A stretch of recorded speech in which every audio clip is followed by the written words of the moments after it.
अस्सलाम वालेकुम। बड़ी बात के साथ मैं हूं आदिल शाहजेब। तुर्की और अमेरिका के दरमियान शाम में फौजी एक्शन पर कशीदगी बढ़ती जा रही है। अमेरिकी सदर डोनाल्ड ट्रंप की जानिब से तुर्क सदर रजब तैयब एर्दोगान को लिखे जाने वाले एक खत ने दोनों ममालिक के ताल्लुकात में कशीदगी को मजीद बढ़ा दिया। अमेरिकी सदर की जानिब से इस खत में धमकी आमेज और गैर सिफारती जुबान के इस्तेमाल पर खुद अमेरिकी सियासतदान और तजियाकार भी हैरान है। तुर्की मीडिया के मुताबिक इस खत को, जिसमें तुर्की को शाम में जारी फौजी एक्शन ना रोकने की सूरत में इक्तिसादी पाबंदियों की धमकी दी गई थी, तुर्की के सदर रद्दी की टोकरी में फेंक चुके हैं और अपने इस मौकिफ पर कायम हैं। साथ ही साथ तुर्की के सदर ने अमेरिकी सेक्रेटरी खारजा माइक पॉम्पियो और नायब सदर माइक पेंस से मुलाकात से भी साफ इनकार कर दिया, जिसके बाद खित्ते में कशीदगी के आसार बढ़ते जा रहे हैं। एक जानिब तुर्की का फौजी एक्शन है, जिसके खिलाफ शाम में एक दूसरे के खिलाफ लड़ने वाले कुर्द और शामी हुकूमत अब इकट्ठे हो चुके हैं, तो दूसरी जानिब अमेरिका, यूरोपीय यूनियन समेत खित्ते के वो मुमालिक हैं जो तुर्की के इस एक्शन को तनकीद का निशाना बना रहे हैं। आपको याद दिलाते चलें कि तुर्की के सदर ने पाकिस्तान का दौरा भी इसी कशीदगी के बायस मुलतवी किया। पाकिस्तान इस मामले पर तुर्की की हिमायत का दो टोक और वाज़ेह ऐलान कर चुका है। अगर नाज़रीन मसले कश्मीर की बात की जाए तो अक़वाम मुत्तहिदा की जनरल असम्बली के इजलास में तुर्क सदर रजब तैयब एर्दोगान उन चंद रहनुमाओं में शामिल थे जिन्होंने वाज़ेह अल्फाज में मसले कश्मीर के हल के लिए अक़वाम मुत्तहिदा की करारदादों पर अमल दरामद यकीनी बनाने पर जोर दिया। पाकिस्तान की जानिब से ईरान और सऊदी अरब के दरमियान मसालियत की कोशिशें भी की जा रही हैं। तुर्की के कोई ज्यादा अच्छे ताल्लुकात नहीं रहे जमाल खशोगी के जिस तरह से कत्ल हुआ उसके बाद, तो ऐसे में पाकिस्तान जो है जिस तरह से किरदार एक अदा कर रहा है ईरान और सऊदी अरब के दरमियान सालसी का वज़ीर आज़म इमरान खान दोनों ममालिक के हाल ही में दौरे कर चुके हैं, उस पर तुर्की का क्या मौकिफ है ये भी बड़ा अहम है, इंपॉर्टेंट है। इसके अलावा अफगानिस्तान में जो क़याम अमन है उस पर तुर्की का क्या मौकिफ है और तुर्की और अमेरिका के दरमियान कशीदगी का हल क्या होगा, इन तमाम सवालात और तुर्की के सदर रजब तैयब एर्दोगान के दौरे पाकिस्तान के मुलतवी होने पर मैंने आज पाकिस्तान में तुर्की के सफीर जनाब इज़्ज़त माब मुस्तफ़ा यर्दकल से तफसीली गुफ्तगू की, वो मुलाहिज़ा कीजिए। Mr. Erdogan was the president, Saab. He was supposed to come here, but all of a sudden his visit was postponed, and the situation in Syria, because of that, we will talk about that as well. But have you announced the next date, or you're just waiting for? Well, this, as you know, the two leaders, Mr. Erdogan and Mr. Imran Khan, they had a very good conversation back in New York, and those dates were envisaged for the visit of Mr. President Erdogan. But given the situation at hand, which needs momentarily attention now in the close vicinity of Turkey. There arose a need for us to postpone the visit. This has nothing to do with Pakistan. It was all the reasons that I just explained. And now we are working with the Pakistani side, to have an early future date for this visit to be a reality. And I'm sure that we will have it quite soon. Mr. Ambassador, when we talk about Syria, Turkey has been condemned, the actions of Turkey has been condemned, that, in fact called intrusion, and, some call it, onslaught on Kurds. What is the situation there now? And because of that, the tensions, the growing tensions between the US and Turkey, President Trump has written a letter in which, of course he always uses sometime, undiplomatic language as well, that he will destroy Turkey economy, etc., etc. So how are people responding to that in Turkey, and how would you respond to the allegations of human rights violation against Kurds? Well, the Operation Peace Spring, as we call it, is now underway for its 8th day. And the results we are getting are quite satisfactory. The objectives of this operation is multiple-fold. One is that we need to secure our border with Syria. This is very important for the safety and security of our people. Because we have in the past witnessed border incursions from the terrorist groups finding refuge in Syria, be it ISIS, Daesh, or be it the PKK, YPG terrorists. And so this is a matter of national security for Turkey. The second is that, as you know, we are hosting almost 4 million Syrians in Turkey. We are the #1 country hosting refugees in the world. And I think it is high time for those refugees going back to Syria through this operation by which we will be clearing out a certain portion of Syria out of these terrorists and out of these oppressors, so that a number of refugees can find safe and secure zone to re-establish themselves back in Syria. For the letter, or for the stance of America, what I can only say is that this is not a behavior that one ally can expect from another one. We are, Turkey and US, we are NATO allies more than 60 years. And we stood by each other thick and thin. The latest and biggest maybe demonstration of this was the 9/11 event. Immediately after 9/11, NATO, operationalized its Article 5, which calls for the mutual defense between the member states. One attack is considered an attack on all. And we supported that, because we believe that this is how an ally should treat another one when it comes to matters of terrorism, fighting terrorism, and national security.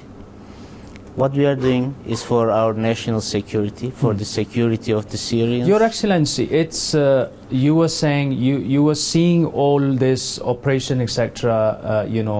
Very necessary for your national security, but this is not how the United States see it. They see it as thousands have been made homeless there. They see it as act of sort of extremism will increase on the border, and they see this operation as a threat for the Kurdish population as well. And because of that, if you see what President Erdogan has said yesterday, he has probably refused to meet Secretary Pompeo, who is traveling to Turkey. So this situation is, it's a growing threat for, of course, the international relations of, between you and United States. So where will be the end of it? Is there any mediation, anything that, any part that, any... First of all, let me, set the record straight. You talk about our Kurdish brothers. I use the word brothers on purpose, because Turks and Kurds, like the rest of the population in our region, we have a history going back to 1,000 years. So what we are against, not the Kurds. We are living together with the Kurds. Turkey hosts the largest Kurdish population in the region. This is not an issue.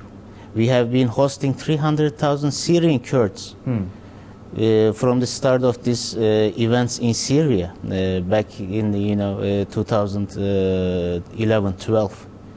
So they've also found refuge in Turkey. This is not about Turkey against one ethnic group or another one. This is about Turkey is against any terrorist organization. And PKK, YPG is a terrorist organization. This is registered in the US institutions. I mean, it is recognized as a terrorist organization, PKK. The European Union recognizes it, and its members recognize it as terrorist organization. So what we are again is putting up fight against a terrorist organization. This is what we need the world, the public opinion needs to understand. And during this operation, in the course of 8 days, Do you know that we have received over 700 mortar shells coming from those terrorists from the other side of the border inside Turkey? And as a result, we have lost 20 civilians, and we have over 170 injured people. The world public opinion, by and large, they do not want to see this side of the facts. But at this point, I should also, express my gratitude and thanks to the Pakistani government and Pakistani people for standing by Turkey in this throughout this operation. They understand very well our righteous cause, and we are grateful that they once again demonstrated this very strong bond between Turkey and Pakistan.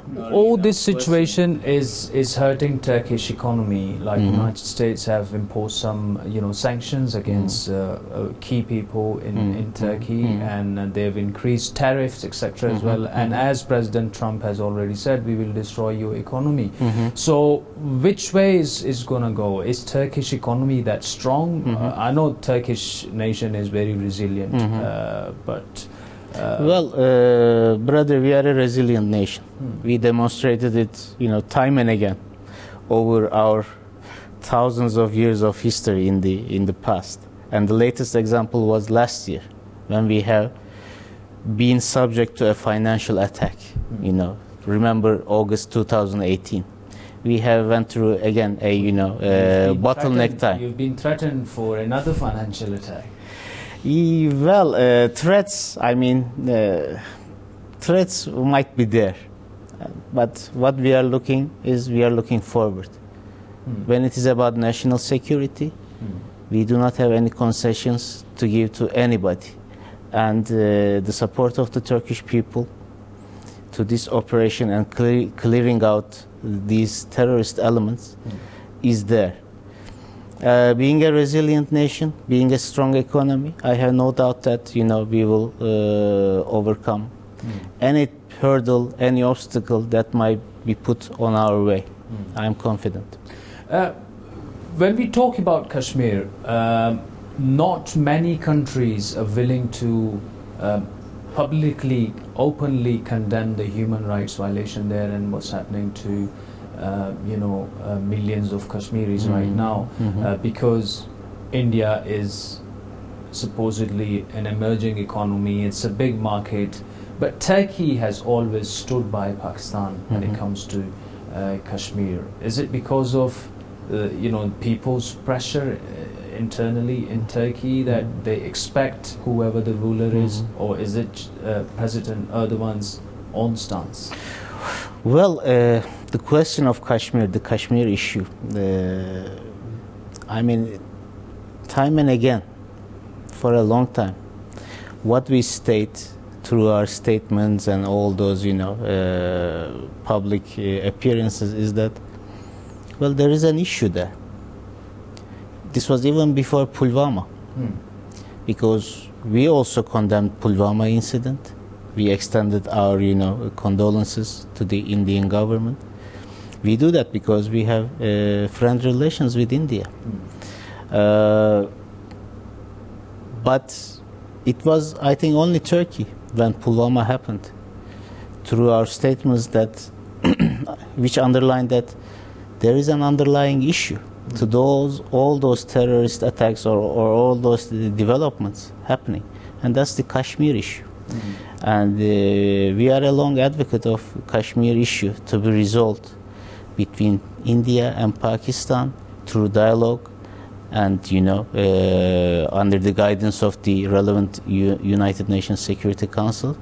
And of course, according to the will of the, people who are genuinely living there. This has been our stand. The fact that other countries shy away, putting similar positions, is their problem or their issue. But being a diplomat from Turkey and a country who has gone through all those criticism when it comes to human rights by the European countries or by other Western countries, one at least expects a strong stance from those human rights advocates when it comes to, you know, what's going on in the last 68, 69 days today. This is all I want to say about that. So, why do you think Turkey has been very clear about its, you know, very clear-cut stance on Kashmir, but rest of the international community don't seem to be following, you know, the basic principles of human rights when it comes to Kashmiris? Well, from the start of the interview, I think one of our basic points is, you know, going around the issue of double standards, my brother. I mean, treating an ally like, you know, some of the countries try to do out there is the best example of, you know, double standards. And I don't know the, you know, the depth of those other countries' relationship with, you know, between each other, the economic interests, the other interests, whatever. But when it comes to, you know, speaking the truths, Alhamdulillah, we have that tradition adopted for a long time now. And it is always our, how to say, showcase that we try to speak the truth no matter what. And this is what we are trying to do. When we talk about Prime Minister Imran Khan, he has been praised for the role he has played so far globally, although domestic challenges are, you know, still there, and he's trying his best to resolve this as well. How do you see him as you know, becoming a regional key player, mediating between different countries, and, you know, trying to resolve Afghanistan as well? How do you see him? You're an experienced diplomat. Thanks. Well, the appearance of Imran Khan in the United Nations has definitely had a very positive effect on the image of Pakistan, which is, by the way, in our view, from the Turkish point of view, is a very positive one. Because why I say this is that, you know, when you come across some news outlets here and there, whenever they mention the name Pakistan, always a, you know, connotation, a negative connotation follows it. As if it is victim of terrorism for 15, 20 years, we lost 70,000. I know. That's why we understand each other. That's another reason. When you talk about double standards and ally, I go back to your argument as well, that they call you friends when they want you to be their friend, but they can leave you like they've left us. The image of Pakistan is a positive one, because everybody is talking about, you know, reflection of the positive image of Pakistan, etc. I sincerely believe that, you know, the genuine image of Pakistan is positive. You only need to come and see it by your own eyes. You know, the friendliness of the people, that hospitality, warmth. It is above everything else. And as you say, Pakistan also suffers a lot from terrorism for the last 40 years plus. So Imran Khan's stance on United Nations contributed to this positive image, I believe. And when it comes to his efforts for the wider region, it is only natural from my personal point of view that he is trying his level best to ease the tensions in the region, because the last thing Pakistan needs is another turmoil or another crisis in its region. So what he tries to do, I hope it might bring about some also positive results, is a very solid and, you know, very rational thing to do. Between Iran and Saudis, you're whomever it is, you know, between Iran and Saudi Arabia, or any other conflict that might be in question. Because my point is that, you know, this is only natural that Pakistan is trying to do. Imran Khan is trying to do what he's doing, because like everybody else, Pakistan also needs a secure and stable region. This is our common interest, and of course, first of all, Pakistan's interest. Your Excellency, I'm a very frequent traveler. Okay.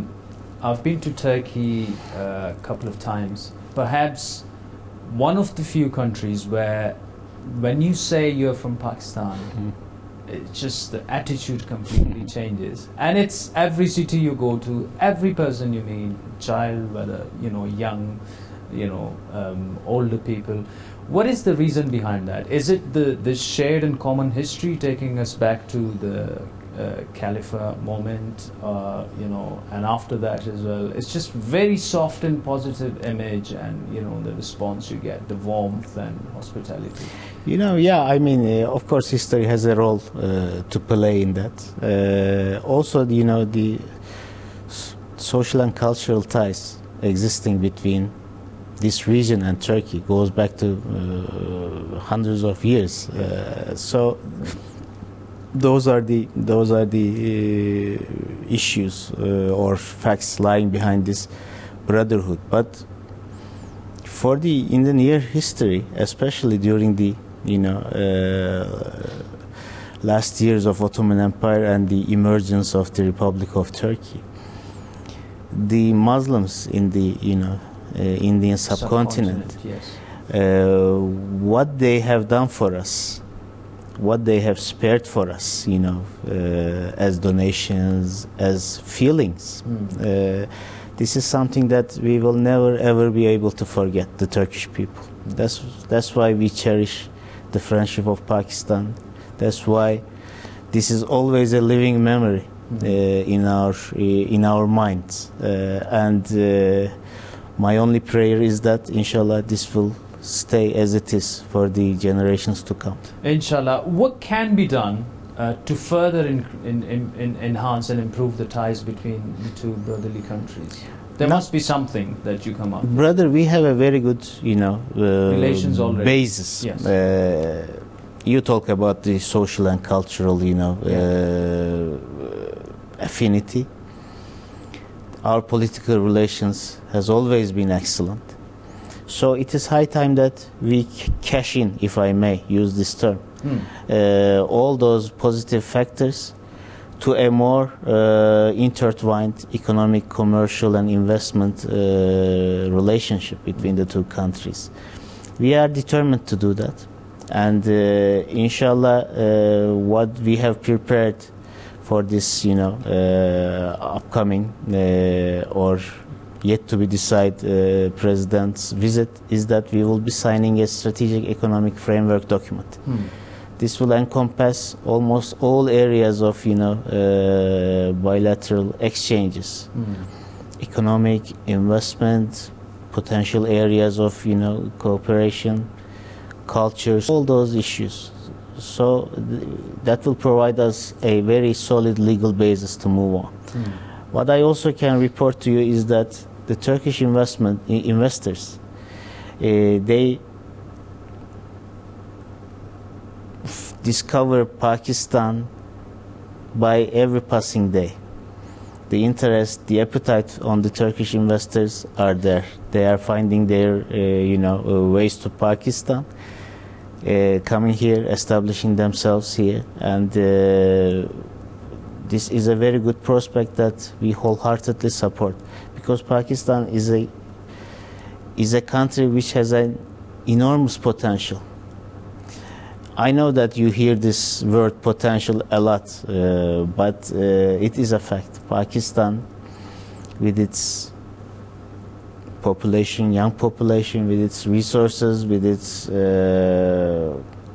geography, has a lot to offer. And Turkish investors are in line to make more use of these opportunities Pakistan is presenting.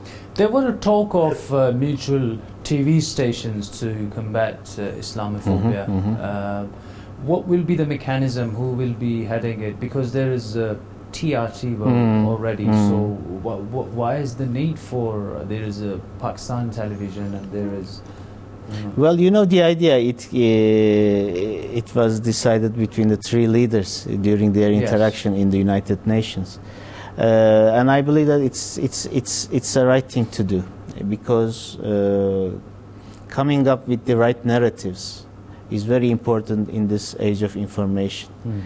Because, as you know, earlier we have discussed, the image of the Muslim geography is not at its best, to say the least. So correct messages, correct reflection of our very deep cultures and very rich belief is very important, not only for these three countries, but for the rest of the Muslim geography and the entire world as well. So where we are at is that technical level discussions and meetings are taking place.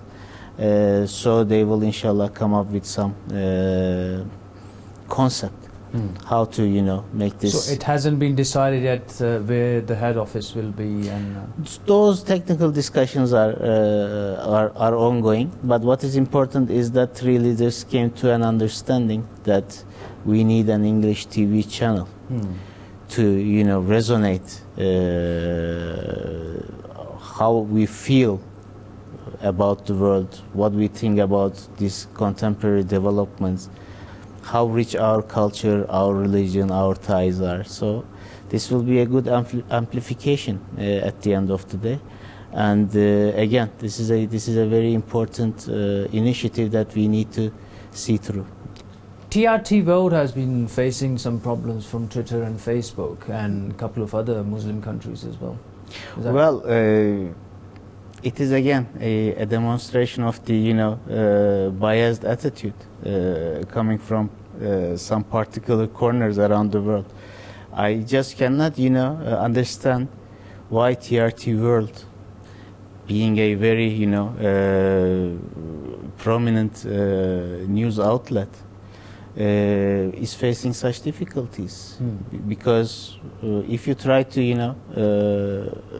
reach out to them in Twitter, for example, you can see that some of their tweets or the handle itself can be faced with restrictions. It's not easy to reach out to Facebook them. has been doing the same? I do not know about Facebook, but Twitter, actually, but Twitter is the Twitter case is on the record. I also see it myself that there are some restrictions for the TRT World handle. What do you like most about Pakistan, apart from my TV program, which is Barri Baat? Pakistan, what I most like about Turkey also applies here. I mean, right. And it is everything. First and foremost, the hospitality of the people, the friendship, the affinity of the people at every walk of life. This is so heartwarming, and it is making me very proud and making me feel very privileged being the ambassador of Turkey in this country. The only disadvantage, I should say, is that after serving in Pakistan, and if I am posted somewhere else in the years or days to come, whatever, it will be difficult for me to adjust to that new posting, because it will not be the same like Pakistan. I don't think any other posting around the globe will make me feel the same way I am feeling now. Oh wow. Mr. Ambassador, it was an extreme privilege to have interviewed you. Thank you so much for your time. Thank you. I thank you very much for having me. Thank you.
मुल्क का सियासी दर्जा हरारत बढ़ता जा रहा है। मौलाना फजल रहमान की जानिब से हुकूमत मुखालिफ मार्च जैसे जैसे करीब आ रहा है, सवालात बढ़ते जा रहे हैं। मौलाना साहब सिर्फ मार्च करेंगे या मामला धरने और इस्लामाबाद के लॉकडाउन तक जाएगा? मुस्लिम लीग नून और पीपल्स पार्टी ये ऐलान तो कर चुके हैं कि वो भी इस मार्च के हामी हैं, लेकिन क्या धरने में भी शिरकत वो करेंगे, ये वाजे नहीं है अब तक। अगर मामलात माजराई की जाने बढ़ते हैं, कशीदगी होती है, तो अपोजिशन किस हद तक मौलाना फजल रहमान का साथ देगी? और बड़ा सवाल यह है कि हुकूमत जो पहले सख्त बयानात देने के बाद अब मुज़ाकरात की बात कर रही है, वो मुज़ाकरात की नाकामी की सूरत में किस हद तक जाने को तैयार है। गुज़श्ता रोज़ वफाकी वज़ीर दिफा परवेज खटक की सरबराही में मुज़ाकराती कमेटी बनाई गई, लेकिन एक दिन गुजरने के बाद इस कमेटी के दीगर मेंबरान का फैसला अभी तक नहीं हो पाया।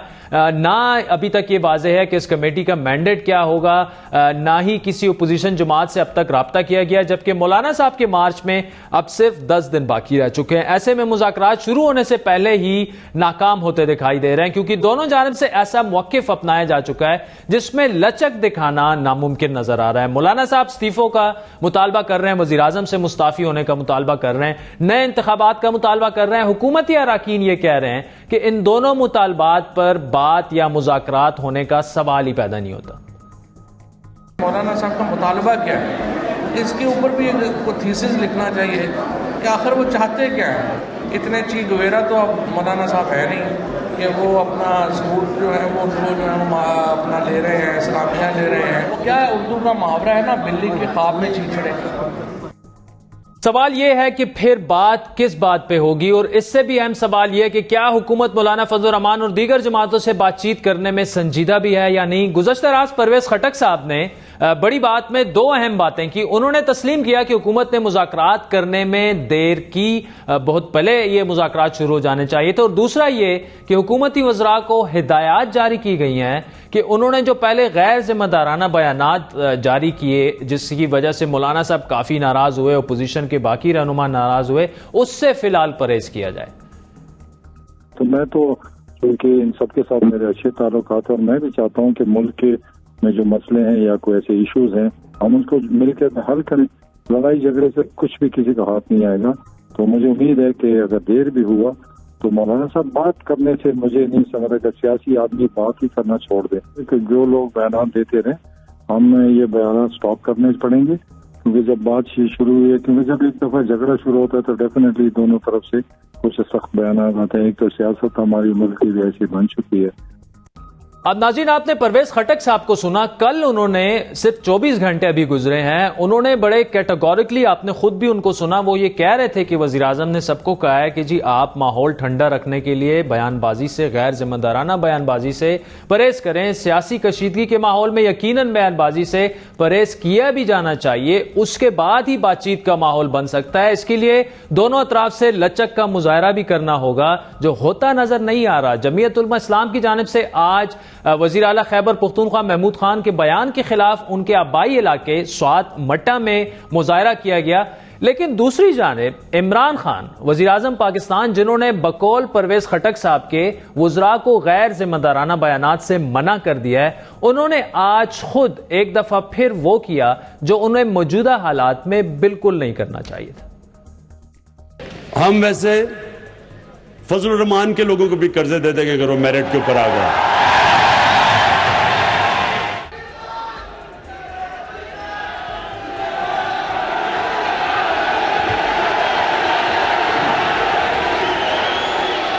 मुझे पता है कि ये पहली असेंबली है जो डीजल के बगैर चल रही है।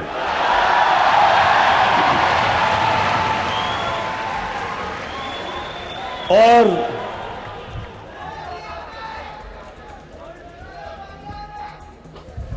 मैं इसके ऊपर मजीद और बात नहीं करूंगा। सिर्फ 24 घंटे बाद वजीर आजम साहब जो थे, वफाकी वज़रा को जो तलकीन कर रहे थे, उन्होंने खुद वही कर दिया जो इस माहौल में बिल्कुल नहीं करना चाहिए था। बयानबाजी की सियासत में अगर मामलात हुकूमत और अपोजिशन दोनों के हाथ से निकले तो नुकसान सिर्फ और सिर्फ पाकिस्तान का होगा। इसलिए जरूरत इस बात की है कि जमहूरी रिवायात को मजबूत किया जाए, इख्तिलाफ राय को बर्दाश्त किया जाए और बातचीत का दरवाजा बंद ना किया जाए। लेकिन सवाल यह है कि क्या पाकिस्तान की सियासी जमातों ने माजी से कुछ सबक हासिल किया है या एक बार फिर वही रवैया अपनाया जाएगा जिसमें सियासी पार्टियां हुकूमत में कुछ और कहती हैं और ओपोजिशन में कुछ और। कल तक तहरीक इंसाफ के लिए धरना एक हक था, जमहूरी हक था, और नून लीग के लिए गैर आईनी इकदाम था। लेकिन आज दोनों की पोजीशन जो है, उनके पोजीशन के साथ साथ उनका बयानिया भी बदल चुका है। इन्हीं सवालात पर बात करेंगे। मुस्लिम लीग नून के रहनुमा इंजीनियर खुर्रम दस्तगीर साहब हमारे साथ मौजूद हैं। खुर्रम साहब, thank you so much for joining us. कल हुकूमत ने मौलाना और ओपोजिशन के साथ मुज़ाकरात के लिए कमेटी का बाकायदा ऐलान कर दिया। अगर यह कहा जाए तो गलत नहीं होगा कि शायद हुकूमत ने लचक दिखाई है थोड़ी बहुत, अगरचे मौलाना साहब ने मना कर दिया कि कोई मुज़ाकरात नहीं होंगे जब तक वज़ीर आज़म मुस्ताफी नहीं होंगे। लेकिन बाल अगर देखें तो पोजीशन और मौलाना साहब के कोर्ट में है। अगला लाए अमल आपका क्या होगा? जी, मैं तो इस पर हैरान हूं कि वो वजीर आजम जो अभी तक ऑपोजिशन लीडर से हाथ मिलाने से बचने के लिए कौमी असम्बली की नशस्तों के दरमियान से फंसा कर आते हैं। जब हिंदुस्तान ने हमारे ऊपर मिसाइल ताने हुए थे, वो तब भी ऑपोजिशन से की मीटिंग में नहीं आए कि कहीं उनसे हाथ ना मिलाना पड़ जाए। तो हमें तो उनसे कोई तवक्को नहीं है कि ये किसी भी तरह संजीदा हैं ऑपोजिशन से बात करने में। कौमी असम्बली में उनका जो तरीक़ेकार है हमने देख लिया है कि वो बिल्कुल किसी भी तरह एक संजीदा कानून साजी में उनका कोई इंटरेस्ट नहीं है। वो ना ही मामलात को आगे लेकर चलना चाहते हैं। उनकी यही कोशिश है कि वहाँ कोई ना कोई तकरीब ही रहे और मामला ना बढ़े। तो अगर वो बात करना चाहते हैं तो हुकूमत के पास ऑपोजिशन को इस बात पर लाने के लिए कि मुज़ाकरात हों कोई चीज़ नहीं है देने के लिए। या तो वो चलें, इस पर मैं सिफारिश करूंगा ऑपोजिशन से कि अगर हुकूमत ये कहे कि हम बिजली के और गैस के रेट जो हैं वो 50% जो है कम कर रहे हैं, हम पेट्रोल के नर्क घटा रहे हैं, हम दवाइयों की कीमत घटा रहे हैं, फिर तो शायद बात हो सकती है। लेकिन जो सियासी मकासद ऑपोजिशन के, उनका हुकूमत के पास कोई जवाब नहीं है। ये जो खुर्रम साहब आप तीन चीजों का जिक्र किया, बिजली का, पेट्रोल का और गैस का, अगर हुकूमत ये मुतालबे मानने के लिए तैयार भी हो जाती है जिसके इम्कानात कम है, तो क्या आप मौलाना फजलुर रहमान को भी मनाएंगे और वो भी दस्तबरदार हो जाएंगे धरने से और मार्चों से इस मुतालबे से कि वजीर आजम को जो है वो मुस्ताफी भी नहीं होना चाहिए थे? देखिए, सिर्फ ये मुतालबे नहीं है, ये सिर्फ एक हिस्सा है जो अवाम महंगाई और भूख में इस वक्त पिस रहे हैं। उसके बाद दूसरा हिस्सा है कश्मीर के इशू के ऊपर मुकम्मल तौर पर नाकाम सफारतकारी है। 27 सितंबर को एक यूएन में तकरीर करके समझ लिया कि शायद पूरी दुनिया फतह हो गई, फतह नहीं हुई। कश्मीर के अवाम उसी तरह बिलक रहे हैं, उनको पाकिस्तान की तरफ से किसी भी किस्म की सपोर्ट अभी तक जो सीरियस सपोर्ट है वो हासिल नहीं हुई। उसके आगे चलें तो हम नजर आ रहा है कि कम से कम सूबा पंजाब में जहां पीटीआई की हुकूमत है, हुकूमत मुकम्मल तौर पर कोलैप्स हो गई है। अस्पतालों में मुफ्त दवाइयां जो मिलती थी वो खत्म हो गई, टेस्ट होते थे वो खत्म हो गए, यहां तालीम की सहूलियात जो है वो ना होने के बराबर हो गई। तमाम जो इंफ्रास्ट्रक्चर है जो मुस्लिम लीग नून ने 10 साल में डेवलप किया था वो रिपेयर ना होने से टूट रहा है। तो वहां भी हुकूमत को भी अपना काम दिखाना है। उसके आगे जो है हमारा बहुत बड़ा मुतालबा मुस्लिम लीग नून का खास तौर पर कि ये जो इंतकामी गिरफ्तारियां हैं, इनको एहतसाब कहना ज्यादती होगी। ये सिर्फ इंतकामी गिरफ्तारियां हैं, चाहे वो मोहम्मद नवाज शरीफ है। आप गौर फरमाइए कि मियां मोहम्मद शरीफ मरहूम के तीनों जो बेटे हैं उनकी औलादें जेल में हैं। मरियम नवाज जेल में है, हमजा शहबाज जेल में है, यूसुफ अब्बास जेल में है। उसके आगे चलें तो हमारे सामने शाहिद खाकान अब्बासी हैं, ख्वाजा साद रफीक हैं, राना सनाउल्लाह हैं, ख्वाजा सलमान रफीक हैं, सेनेटर कामरान माइकल हैं, मिफ्ता इस्माइल हैं। इन लोगों की गिरफ्तारियां अब खत्म होनी चाहिए। 3-3 महीने हो गए अदालतों से इस्तदा करते हुए कि जी कोई सबूत तो दें, कोई सबूत नहीं है। हमारा यह भी मुतालबा है और हमारा आखिरी मुतालबा आपसे मुतलका है कि जिस तरह मीडिया के ऊपर एक बदतरीन सेंसरशिप हो रही है, चलते हुए प्रोग्रामों को रोका गया। पहले मरियम नवाज के चलते प्रोग्राम को रोका गया, आसिफ जरदारी के चलते प्रोग्राम को रोका गया, और कल एक चैनल को कहना पड़ा टीवी पर आकर कि जनाब हम मौलाना फजलुर रहमान को इसलिए नहीं दिखा सकते कि हम हमारे ऊपर। अच्छा, नहीं खुर्रम साहब देखिए, एक तो आपने जो पैमरा वाली बात की, पाबंदियों की बात की, एग्जैक्टली यही सवालात कल मैंने परवेज खटक साहब के सामने रखे जो आपने मीडिया के बारे में कहे। उनसे मैंने यही कहा कि जी आपने इतनी जो पाबंदियां आप पर इल्जामात लग रहे हैं, कैसे आप मौलाना फजलुर रहमान एक तरफ टीवी पे नहीं आ सकते, दूसरी तरफ आप मुफाहमत या मुसालत की कोशिशें उनसे करेंगे? तो उन्होंने जवाब यह दिया कि हम इस बारे में गौर करेंगे, हम कोशिश करेंगे कि ये पाबंदियां हटें। और दूसरी चीज जो है वो अंदरूनी चैलेंजेस में हुकूमत को कई मसाइल और मुश्किलात का शिकार है। लेकिन जहां तक कश्मीर कॉज की आपने बात की, इस हवाले से हुकूमत की कोशिशें जो हैं उन्हें मस्बत पजीराई भी हो रही है। आज हमने तुर्क सफीर का इंटरव्यू किया तो उनकी भी यही राय थी कि इमरान खान ने मस्बत किरदार अदा किया है। तो आप क्यों मुतमईन नहीं है इमरान खान के कश्मीर कॉज पर? देखिए, असल में तो जो सफारतकारी है वो तकरीर का कोई अखाड़ा नहीं है। वहां हमने ये देखना है कि अब तक 5 अगस्त से आज 18 अक्टूबर 17 अक्टूबर हो गई है, क्या पाकिस्तान किसी भी बैनुल-अक़वामी फोरम से हिंदुस्तान के खिलाफ मुज़म्मती करारदाद लाने में कामयाब हुआ है या नहीं हुआ? किसी भी फोरम की तरफ से कोई ऐसी करारदाद आई है जिसने कश्मीरियों के हक़ खुद इरादियत को एक बार फिर असर्ट किया हो? ये United nation human rights council हो, वहां कोई सवाए एक तकरीर के कोई काम नहीं हुआ।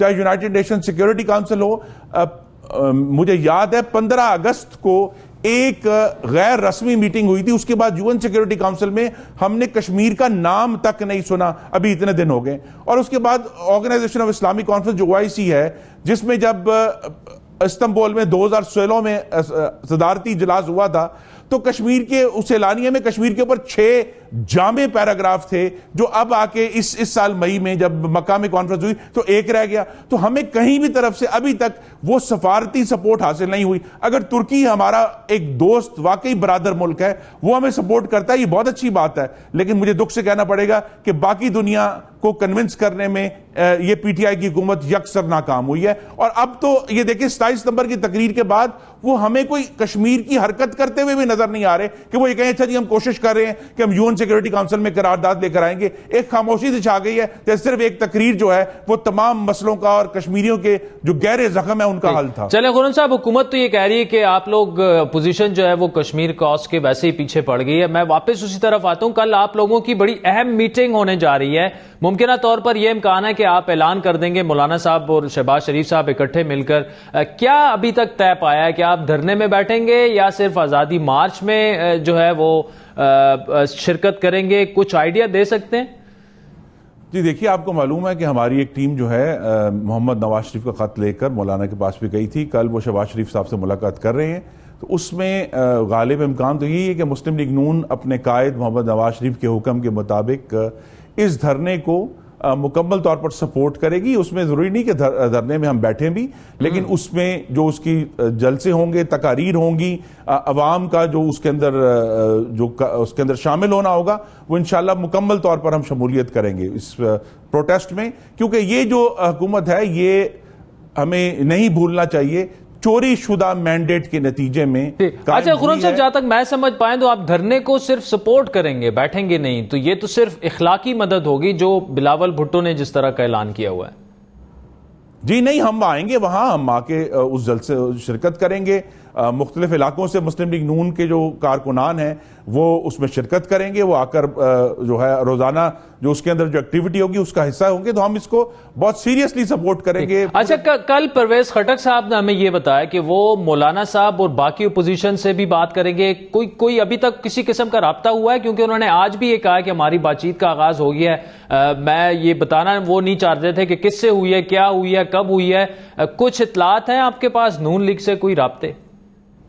देखिए, अभी तक तो कोई बातचीत शुरू नहीं हुई। उन्होंने गालिबन, मैं कंफर्म नहीं कर सकता, शायद हमारे कुछ सीनियर लीडरान को कोई फोन किया हो, लेकिन वो मुज़ाकरात नहीं है। मुज़ाकरात अभी तक मुस्लिम लीग नून और हुकूमत के दरमियान बाकायदा तौर पर बिल्कुल ठीक है। खुरम साहब, अगर ये भी बता दीजिए कि आपका प्लान बी और सी क्या होगा बिलफर्ज अगर हुकूमत गिरफ्तार कर लेती है, माजराई शुरू हो जाती है, फिर क्या होगा? क्योंकि जाहिर है ये कुछ हुआ तो मुल्क का नुकसान होगा। फिर वही बातें होंगी जो आपके दौर में भी हुई थी कि मुल्क का नुकसान हो रहा है। तो ये हुकूमत भी कहीं ये आखिर में ना कहे कि जी मुल्क का नुकसान हो रहा है, लेकिन इस हवाले से जो है वो मुस्लिम लीग नून जो है वो कुछ नहीं कर रही।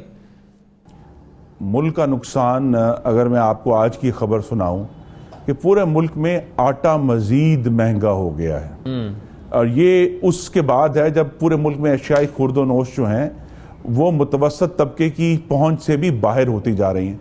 असल खबर ये है, और जब ये एहतजाज होगा और उन्होंने कुछ गिरफ्तारियां करने की कोशिश की तो फिर आप देखेंगे कि जो अवाम पहले ही तंग आई हुई है उसके ऊपर अगर इस तरह के पहाड़ टूटेंगे तो अवाम आज खुद बाहर आएंगे। मुस्लिम लीग नून की क़यादत उनको बाहर निकालेगी, क्योंकि इस किस्म की जो एक मैं कहूँगा डबल पॉलिसी फेलियर हो रहा है।